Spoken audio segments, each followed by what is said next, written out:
એક વખત વ્યવસ્થિત તૈયારી કરી લીધેલી હોય તો દરેક પરીક્ષામાં કામ આવે છે. માટે જ ઘણા વિદ્યાર્થીઓ એકવાર તૈયારી કરી હોય તો વ્યક્તિ વધારે પરીક્ષા પાસ થતા હશે. આની સાબિતી આપવાની કંઈ જરૂર નથી. તમે નજર મારશો ને તો તમારી આજુબાજુમાં એવા ઘણા છોકરા હશે કે જે 3, 4, 5, 6, 7 પરીક્ષા પાસ થયા છે.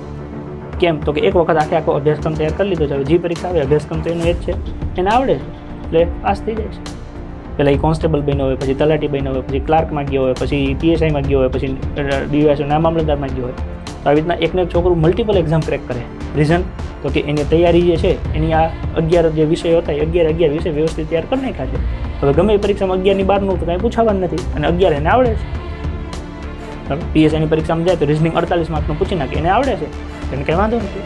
આપણે રિઝનિંગ તૈયાર કર્યા વગરના ગયા હોય ધોયેલા મોઢે આવીએ પાછા આવીને બીજી વખતે આપણે જઈએ. હવે ધ્યાન નાખીશ, બીજી વખતે 3 પ્રશ્ન આવે રિઝનિંગના, હું ધ્યાન નાખીશ. બરાબર. બધું તૈયાર કરીને જવાનું. આપણે વિદ્યાર્થી છીએ, આપણને બધું આવડતું હોવું જોઈએ. પૂછવું ન પૂછવું તો પેપર સેટરની પોતાની મરજી છે. એમને મજા આવે એ પૂછે, એક વિષય વધારે પૂછે, નો એ પૂછે, એનો નિયમ નથી. નિયમ થાય એના માટે આપણે રજૂઆત કરી શકીએ કે ભાઈ દરેક વિષયના માર્ક્સ આધારિત ગુણભાર હોય એવી આપણે રજૂઆત કરી શકીએ. ન થાય ત્યાં સુધી તો આપણે તૈયારી કરવી જ પડે.